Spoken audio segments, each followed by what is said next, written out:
Bien, ante todo, muchísimas gracias por permitirme estar presente acá, junto con grandes colegas y grandes científicos de esta disciplina.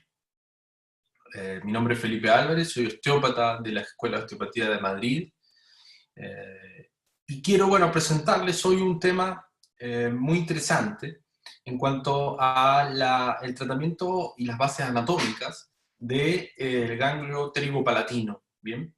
Así que, sin más, vamos a comenzar.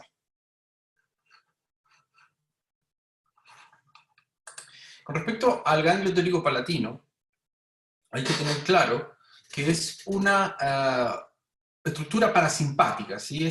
Que sea una estructura parasimpática, básicamente, nos lleva a decir que es el de mayor tamaño, verdaderamente, y con gran cantidad de funciones, ¿sí?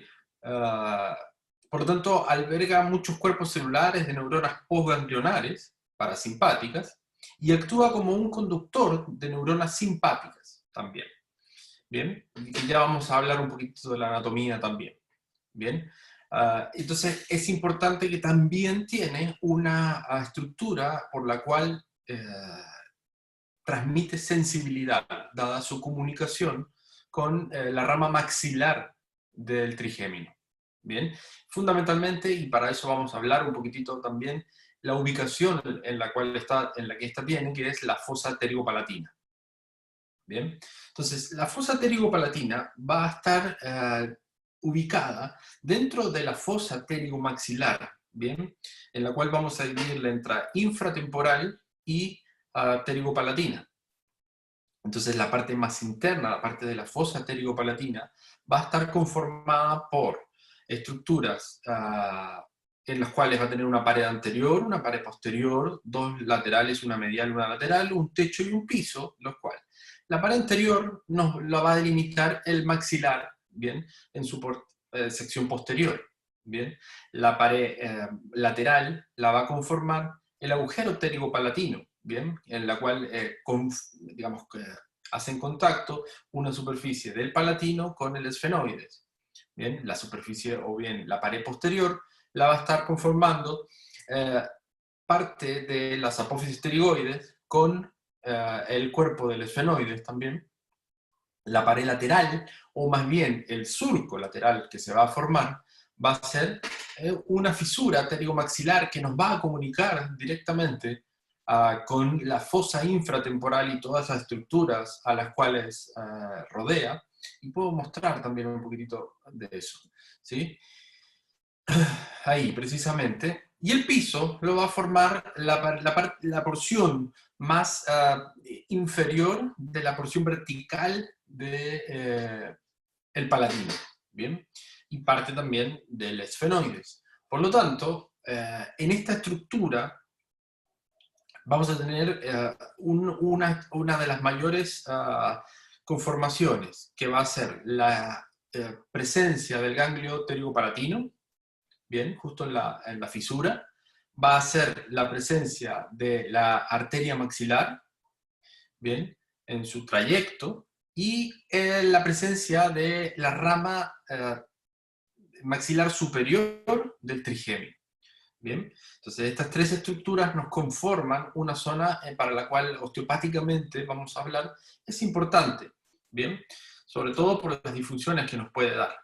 Bien, bien, ok, volvemos un poquito para atrás y vamos a conversar acerca de cómo le llega la aferencia a este ganglio pterigopalatino, que básicamente, como cualquier ganglio, tiene una estructura parasimpática, una estructura simpática y una estructura sensorial. Bien, entonces, básicamente, como vemos acá en la presentación, las fibras parasimpáticas van a nacer del núcleo, el núcleo mucosalivar superior del nervio facial, evidentemente, ¿sí? Y núcleo del tracto solitario, entre algunas otras fibras que va a tener de comunicación, pero ya más sensoriales, con el núcleo espinal del trigémino, pero bueno, eso no es inervación parasimpática hasta el momento, las cuales van a salir de la unión entre el bulbo y el puente, y van a formar el nervio intermedio. Bien, este nervio intermedio va a ingresar al meato auditivo interno, bien, hasta llegar al ganglio geniculado, como vemos acá. El ganglio geniculado va a tener una dirección propia para las fibras más de sensibilidad del tracto solitario, del núcleo del tracto solitario, y particularmente las fibras parasimpáticas provenientes del núcleo mucosalivar superior van a emigrar a través del hiato de Falopio hacia la fosa cerebral media para conformar el nervio petroso mayor superficial que vemos acá. Bien, por lo tanto, el nervio petroso mayor superficial ingresa posteriormente al foramen lacerum y, como todos recuerdan seguramente, ingresa posteriormente al canal del nervio pterigoideo o el canal del nervio vidiano también. Esa es la inervación parasimpática que llega al ganglio pterigopalatino. La inervación simpática de este ganglio va a estar dada por el plexo pericarotídeo, que viene también ubicado, ¿no es cierto?, rodeando a la carótida interna, ¿bien? Rodeando a esta carótida interna, ingresa por el agujero carotidio al foramen lacerum, y este foramen lacerum se encuentra, este plexo pericarotidio simpático, se encuentra con las fibras parasimpáticas del nervio petroso mayor superficial, formando esa emergencia, el nervio petroso profundo. Por lo tanto, repaso, para que recuerden nada más, el nervio petroso profundo más el nervio petroso mayor superficial es la estructura que nos va a conformar el nervio vidiano. ¿Bien? Y por lo tanto ahí tenemos inervación parasimpática y simpática para este ganglio pterigopalatino. Acá que vemos en distintos colores. ¿Bien? Ok, perfecto.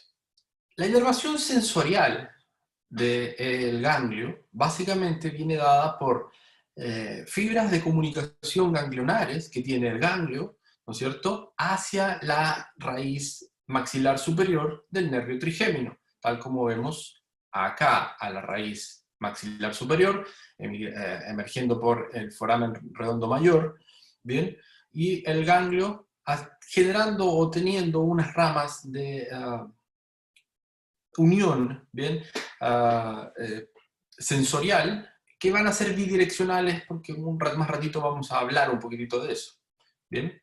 Por lo tanto, el ganglio aporta estímulos autonómicos a la raíz de B2, o 5-2, o trigémino, y a su vez el trigémino aporta raíces sensoriales al ganglio para que posteriormente se comuniquen, por ejemplo, con los nervios palatino mayor y menor, ¿bien?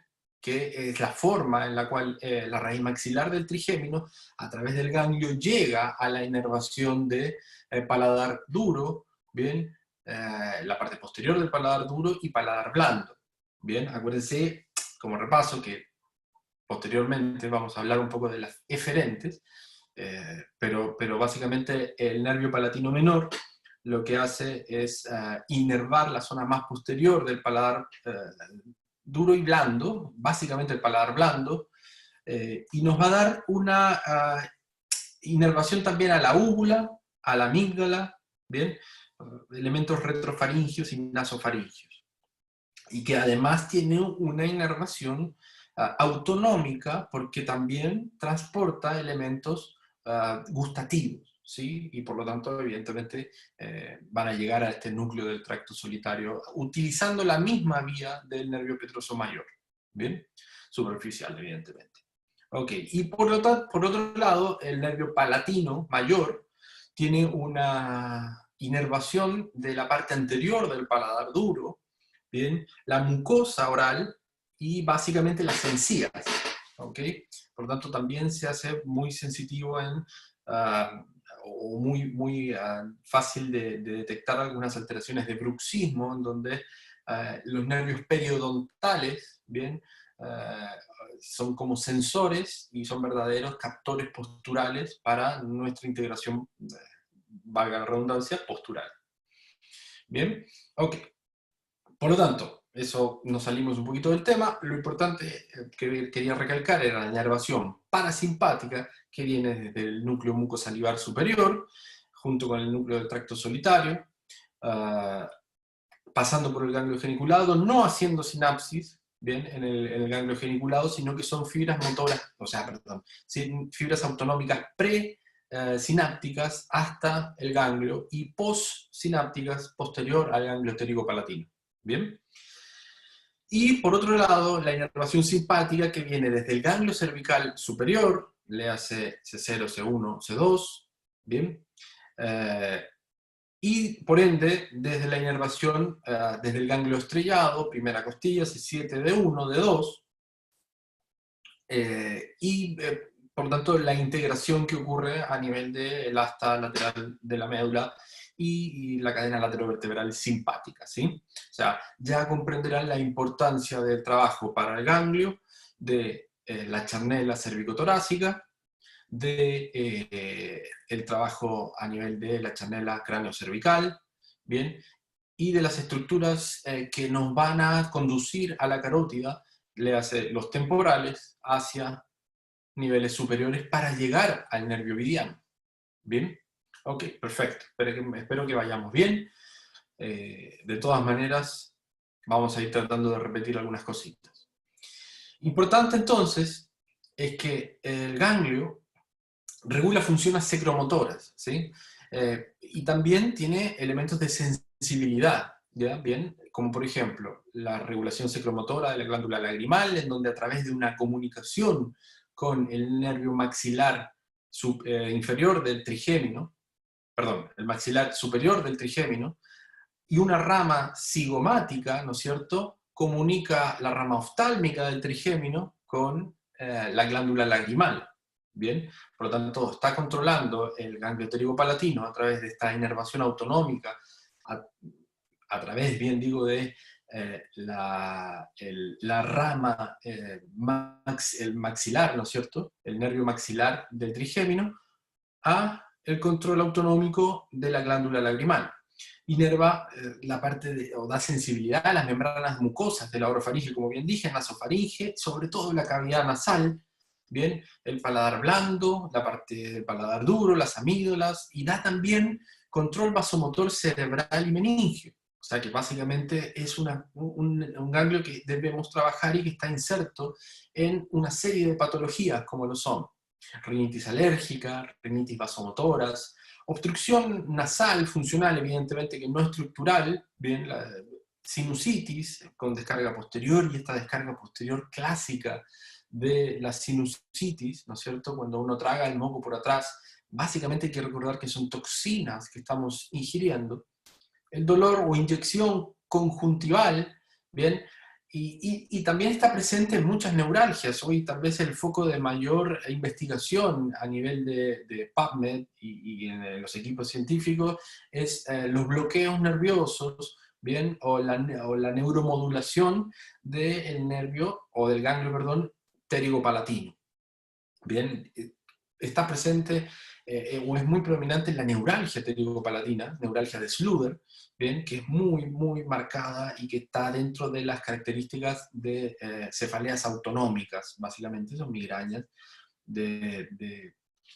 con mucha característica de reacción autonómica, bien, como lo son las cefaleas en racimos, perdón, y lo que podría ser un lagrimeo alérgico o bien álgido, bien, que cause reacción de antígeno-anticuerpo entre alergenos y por dolor, bien.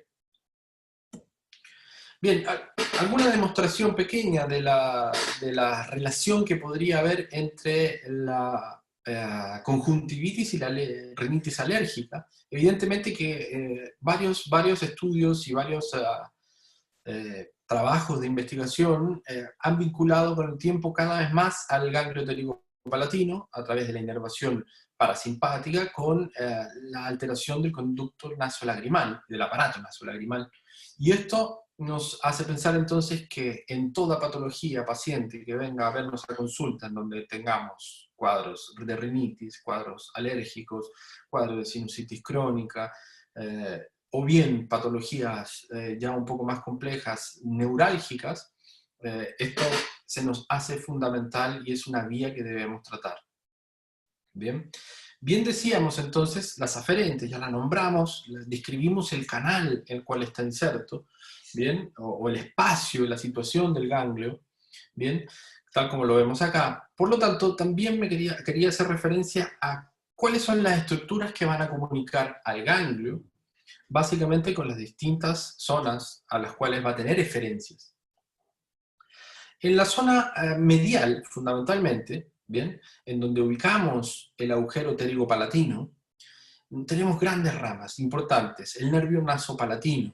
El nervio nasopalatino nos va a comunicar directamente hacia la parte posterior de las celdas etmoidales y bien al septo nasal. ¿Ok? También tenemos elementos como son las porciones laterales superiores, ¿bien? Pósteros superiores, látero-pósteros superiores, que nos van a dar una inervación y que vienen directamente desde el ganglio, nos van a dar una inervación hacia la concha nasal superior y media, nos van a dar inervación, como les decía, a las celdas etmoidales más posteriores y al septo nasal posterior, ¿bien? Recordar también que teníamos ganglio o este nervio nasal posterolátero superior, pero también tenemos un nervio posterolátero inferior, que no nace directamente del ganglio, sino que lo hace a través del nervio palatino mayor en su camino o trayecto hacia el palatino.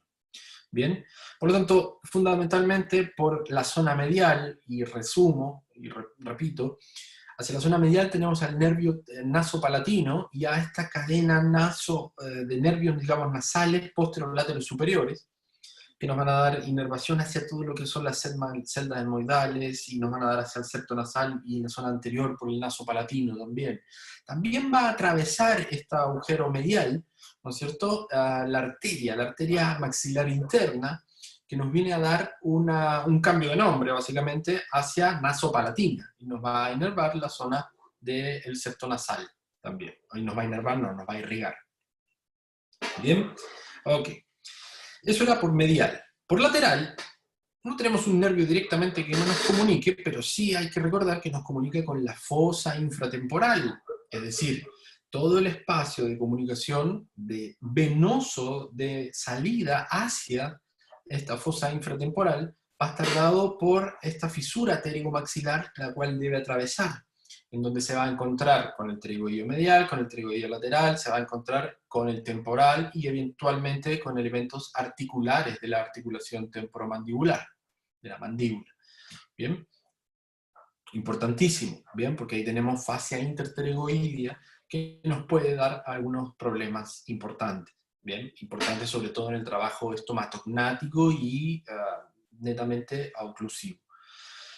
Bien, hacia anterior tenemos el maxilar, ¿se recuerdan? El maxilar es una estructura que si bien no tiene agujeros, tiene micro fisuras para el bombeo de los senos maxilares, por lo tanto, ante sinusitis nos puede dar elementos, o nos puede dar compresión, irritación, más bien elementos irritativos sobre el nervio, el ganglio pterigopalatino. ¿Bien?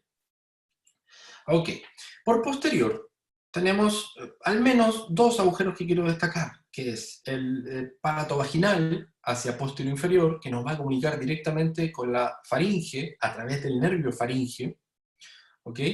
Y hacia elementos, digamos, posterior superiores, hay que recordar que también se ubica el agujero redondo mayor, por donde precedía o venía la rama maxilar superior trigeminal. ¿Ok?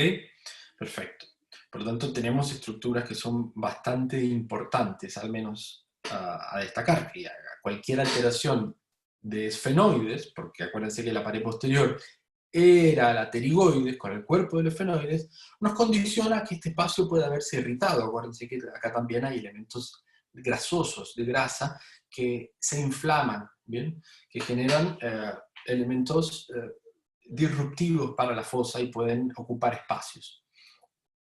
Bien, hacia el techo tenemos la fisura infraorbitaria. Bien, la fisura infraorbitaria, bien, en el techo, básicamente nos va a condicionar a que elementos del viscerocráneo, ¿sí? Y particularmente de la cara, el frontal, también nos pueda alterar esta estructura. ¿Bien?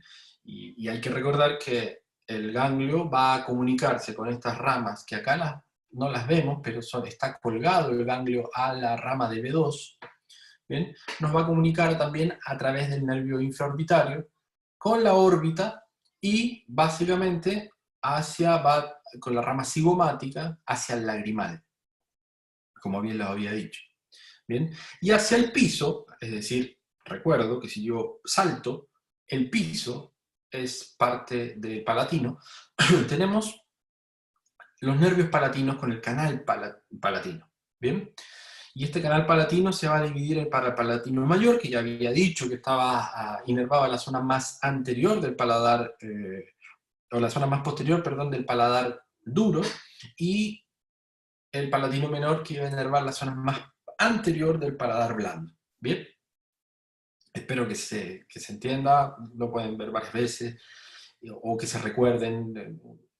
Hay cosas que uno empieza a olvidar en el paso del tiempo, pero es muy importante porque cualquier alteración del palatino, bien, etmoidal, o bien de las suturas entre el palatino y las distintas estructuras a las cuales está articulado, bien, mediante sus suturas, nos puede afectar al espacio y producirnos un territorio sensibilizado para una alteración como, por ejemplo, la sinusitis, la rinitis o las neuralgias.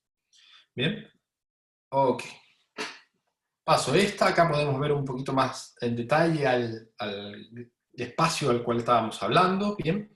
Repetía entonces que teníamos las apófisis pterigoides por posterior, cuerpo del efenoides, este es la fosa pterigopalatina, donde se va a ubicar el ganglio, hacia medial, hacia adentro, ahí nos íbamos a encontrar entonces con el foramen pterigopalatino, en donde iba a salir el nervio nasopalatino, la arteria iba a cambiar de nombre de maxilar interna hacia nasopalatina también. Hacia posterior íbamos a encontrar el posterior superior, entonces el agujero redondo mayor, íbamos a encontrar hacia medio, el canal vidiano, recuerdan que era una aferencia de la estructura del canal vidiano, bien, ahí, y hacia inferior nos íbamos a encontrar con el canal palatovaginal, que nos iba a comunicar directamente hacia la faringe a través del nervio faringio, imagínense, amigdalitis, faringitis, bien, o cualquier alteración de vía aérea superior, reflujos, con elementos que sean irritativos, nos va a condicionar a posiblemente una facilitación del ganglio. Bien, entonces en honor al tiempo, quiero ir apurando un poquitito. La zona más anterior, con todas el maxilar y las posibilidades que tenemos de tener sinusitis maxilares y evidentemente irritar al ganglio. Bien, infraorbitario, el canal infraorbitario o la fisura infraorbitaria hacia superior, bien, y hacia lateral, desde donde uno está viendo, observando, nos íbamos a encontrar con la ATM, con la articulación temporomandibular, y con la fascia interpterygoidea entre el pterygoideo lateral y medial, y por ende la maxilar, arteria maxilar interna, nos iba a tener que transcurrir este espacio entre la fascia interpterygoidea, y también el complejo venoso pterigoideo, ¿no es cierto? Y el plexo pterigoideo nos iba a tener que evitar el éxtasis venoso a través de los cambios de presiones para que se produzca la migración de la sangre venosa. ¿Bien? Así que es una zona extremadamente importante y a veces no considerada como la importancia que tiene. Bien, más referencias sobre bloqueos del ganglio pterigopalatino o efenopalatino, es lo mismo, en el manejo de las cefaleas crónicas. Sabemos bien que el habla anglosajona le llaman headache básicamente a todo, pero las chronic headache, ¿sí? O bien la estimulación del ganglio efenopalatino en dolores de cabeza neurovasculares, ¿bien? O bien el rol del ganglio pterigopalatino en varios cuadros de dolor orofacial. ¿Bien? Entonces es realmente importante la necesidad que tenemos de evaluar ese maxilar, ese esfenoides, esos elementos de palatinos, bien, el etmoides, necesitamos evaluar toda la ubicación de este ganglio y de las fascias que pueden estar recubriéndolo. En cuanto a lo osteopáticamente hablando, es importante destacar que no hay grandes, como en la mayoría de los temas, no hay grandes evidencias de trabajo, si bien hay varios, es verdad. Tenemos siempre la contra de que los trabajos están metodológicamente bien planteados, algunos mal realizados, pero que básicamente tenemos siempre la disyuntiva o la dicotomía entre que necesitamos un protocolo osteopático y más que nadie nosotros sabemos, los osteópatas, que la osteopatía no es una técnica y que por lo tanto necesitamos un protocolo osteopático y que no existe un protocolo osteopático porque distintas sintomatologías pueden tener, o distintas etiologías, perdón, pueden tener una misma sintomatología. No tenemos un diagnóstico preciso, etiológico de una característica. Y por lo tanto, frente a eso, podemos tener distintos resultados. Entonces tenemos que tener mucho cuidado cuando queremos plantear un protocolo tan marcado, tan estructurado, porque realmente eso, a mi entender y a mi parecer, a título personal lo digo, es un poco complicado. ¿Bien? Entonces, básicamente, lo que hay sí son muchos estudios acerca de la neuromodulación, del bloqueo anestésico del ganglio, y básicamente yo quiero transmitir un poco la experiencia en mi consulta clínica. Bien, se puede modular el ganglio, se puede modular perfectamente trabajando con técnicas intraorales, bien, o de palpado, de llegado a través del pterigoideo a la fosa pterigopalatina. Tal vez no lo podemos palpar directamente. Perdonen si hablo un poco rápido, con el tiempo no quiero pasarme, no quiero agregar demasiado, bien. Pero sí quiero que quede muy claro y que básicamente con esto se lleven algo para su práctica clínica y que lo puedan implementar y dar lo mejor para que puedan solucionar mayor cantidad de problemas en nuestros pacientes o ayudar a sus cuerpos a que encuentren una buena homeostasis. Bien, por lo tanto necesitamos sí o sí la evaluación o tener en contexto que cuando yo trabajo el cráneo del paciente, cuando trabajo el sistema autonómico del paciente, necesito evaluar esta estructura a través de sintomatologías, a través de las zonas en donde está básicamente incluido. Bien dije entonces que la fisura supraorbitaria, y perdón, ahí debe decir infraorbitaria, no supraorbitaria, corrijan eso, infraorbitaria, da salida al reflejo corneal y lagrimal, ¿no es cierto? Son reflejos de protección, o sea que además participan en la respuesta inmune del ojo, porque bien sabemos que el ojo, al producir la lágrima, contiene lisosimas, y esas lisosimas son bactericidas para cualquier bichito, hoy que está tan de moda, que entre en el ojo, o sea, que nos tienen que defender las lisosimas. Fundamental en esta estructura, en la parte del techo, en la parte superior, el trabajo de frontal, la evaluación, por supuesto, inicial, del frontal, del maxilar superior, del etmoides, del esfenoides, del temporal, ¿bien? Y siempre tener presente que hay que hacer un trabajo en cadenas, ¿bien? En la pared anterior se podrán imaginar la importancia que tienen las lesiones de extensión traumática del maxilar y del malar, la sinusitis maxilar o bien los lateral strain también, si es que son anterolaterales, de esfenomaxilar. Bien, así como las alteraciones del sistema estomatognático y el bruxismo, ¿no es cierto? Cómo yo facilito este periodonto, este ligamento periodontal a nivel de el maxilar superior. ¿Bien? Bien. En la pared posterior, importante, fundamental, las lesiones de esfenoides, ¿sí? Y por lo tanto, sabemos que bien tiene que estar relacionada con las disfunciones sacras, ¿bien? Y por lo tanto, debemos trabajar en cadena, piernas cortas, sacro, lesiones viscerales, y todo, básicamente, lo que nos ha enseñado la osteopatía, ¿bien? Bien. Recordar entonces que nos comunica con trigémino, con la raíz maxilar superior a través del agujero redondo menor y con el canal palato-vaginal, bien, con el nervio faríngeo, es decir, que amigdalitis, faringitis me pueden condicionar dolores, lagrimeos, sinusitis, y eso sí que lo sabemos, ¿no es cierto? Recordar también que en etapas agudas, evidentemente no quiero estimular ningún sistema del paciente, quiero que encuentre su equilibrio, que encuentre su homeostasis, por lo tanto es en la cronificación de estas patologías en donde hay que entrar de lleno a trabajar el ganglio. Bien, sobre todo las sinusitis esfenoidales, ya cuando se van complicando las sinusitis que pasaron de maxilar a etmoidales y ya se van haciendo esfenoidales, esperemos que no sea así, tienen gran etiología estas sinusitis esfenoidales o nos conducen a estas neuralgias de Sluder.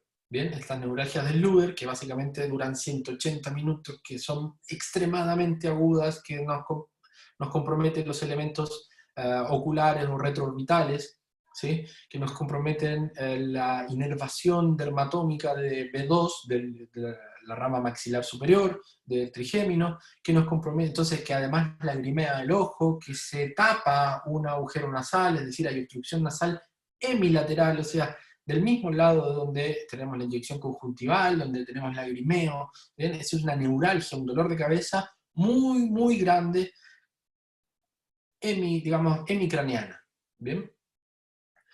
Y también tenemos el síndrome vidiano, que básicamente está también caracterizado por similares características, con similares, digamos, sintomatologías y signologías, ¿bien? Y que hoy en día está en boga el tratamiento de destrucción del vidiano, con todas las consecuencias simpáticas y parasimpáticas que, si ven de nuevo la presentación, podemos tener por la gran inervación que tienen desde el núcleo mucosalivar y desde la carótida interna del ganglio cervical superior. ¿Bien? O sea, importantísimo, importantísimo el trabajo en este tipo de alteraciones de la pared posterior. En la pared medial habíamos dicho que teníamos el foramen pterigopalatino, que básicamente nos iba a comportar también el cambio entre una arteria que se llamaba maxilar interna y que daba distintas ramas, entre una de esas la nasopalatina, o sea que está muy, muy en relación a las rinitis alérgicas, la rinitis vasomotora, la descarga posterior retrofaringia, la sinusitis, las alteraciones del olfato, bien, si bien no tiene que ver directamente con el bulbo olfatorio, sí lo tiene que ver por comunicación trigeminal. Hay un sistema trigémino simpático que nos aporta sensación de olfato a nivel de la coana más inferior, hacia el sistema trigeminal y por ende hacia los elementos etmoidales, donde la lacrimosa nos da la sensación de olfato. Bien, o sea, se convierte en el nervio nasal, con toda la importancia que eso tiene. Bien, entonces, muy, muy, muy importante el trabajo del palatino, de la apófisis pterigoides, del efenoides en general, y por lo tanto del sacro, y por lo tanto todo lo que estuvimos hablando anteriormente, en este tipo de patologías. Bien. Y bien, también tenemos los impactos palatino-maxilares, ya sea anteriores o anterolaterales, con alteraciones que ya venimos nombrando. El ganglio pterigopalatino, la arteria maxilar interna, la rama maxilar superior trigeminal. Y nos puede dar el síndrome de Charlin, bien, que es una neuralgia asociada a esta rama maxilar superior, en el canal pterigopalatino.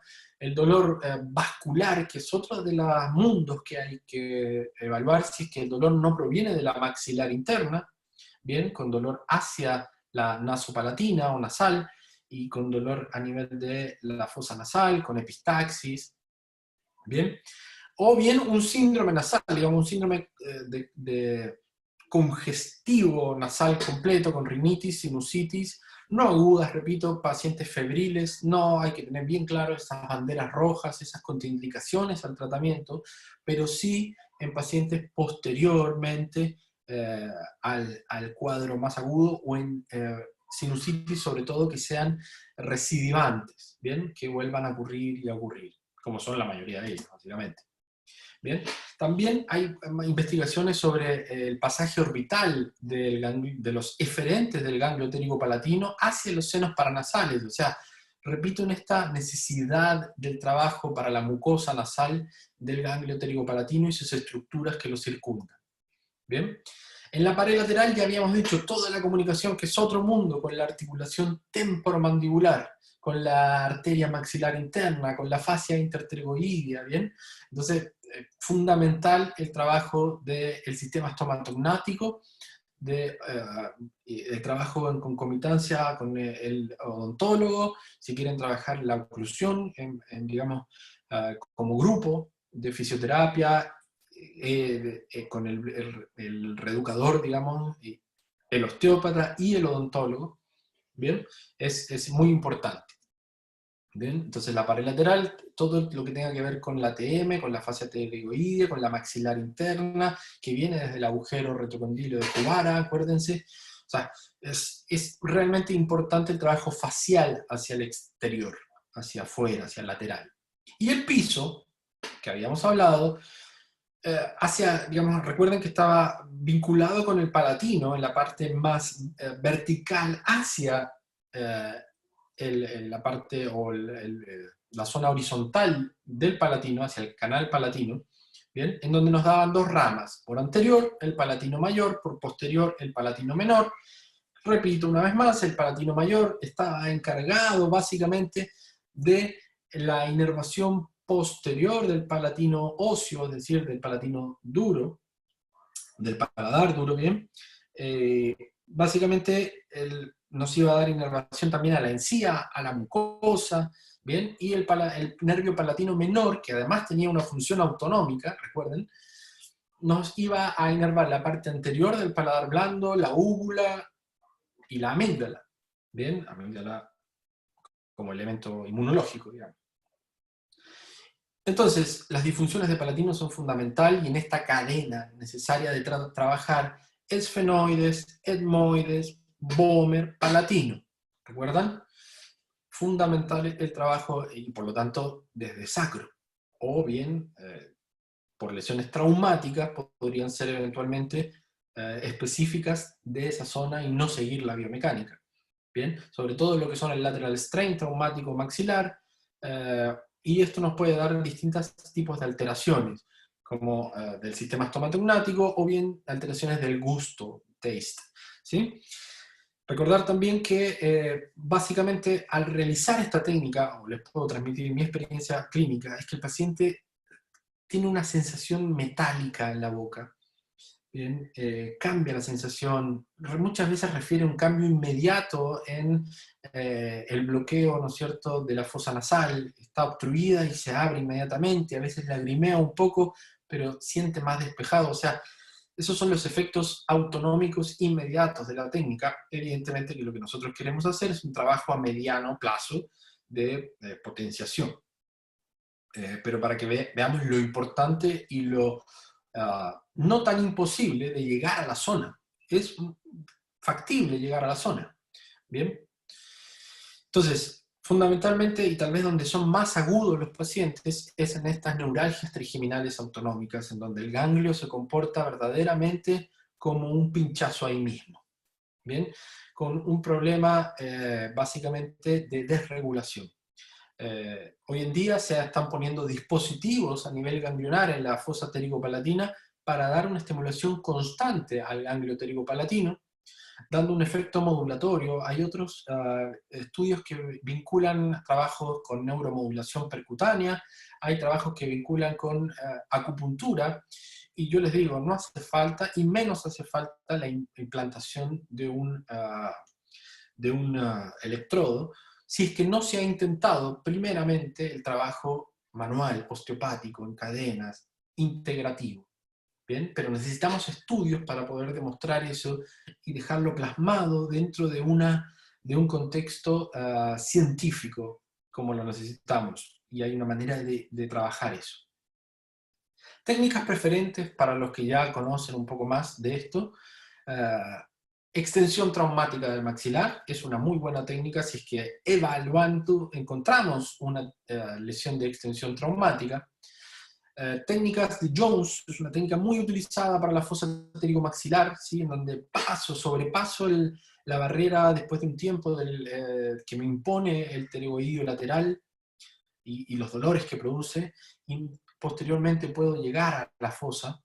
La lesión digo, de lateral strain esfenomaxilar, ya sea con una técnica articulatoria, thrust, técnicas esfenomaxilares de torsión, para la torsión, digamos, técnicas articulatorias del palatino, es decir, hay que trabajar toda la esfera craneal, hay que tenerlo en un contexto de que uno no abarca inmediatamente al ganglio, no se va a la fosa palatina, sino que parte de una manera mucho más integral, como dice acá, una manera mucho más valorativa, en donde yo valoro captores posturales, ¿no es cierto?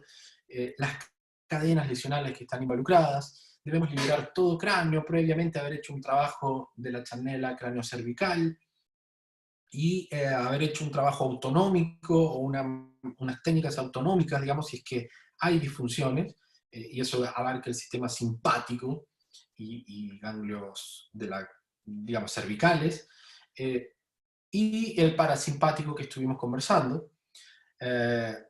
Y el objetivo fundamental es muy parecido a lo que ocurre en la sinusitis. El objetivo es descongestionar, es producir una inmediata reacción autonómica en el ganglio para que el paciente sienta alivio rápido y pueda empezar el propio cuerpo a ejercer esa autolimpieza que tiene ciliar, ¿bien? En la sinusitis o en la rinitis, que tiene que ocurrir para que el paciente ingresa en un estado de reparación, de desinflamación, y por eso la importancia fundamental del trabajo vagal también, y por ende del trayecto del mismo.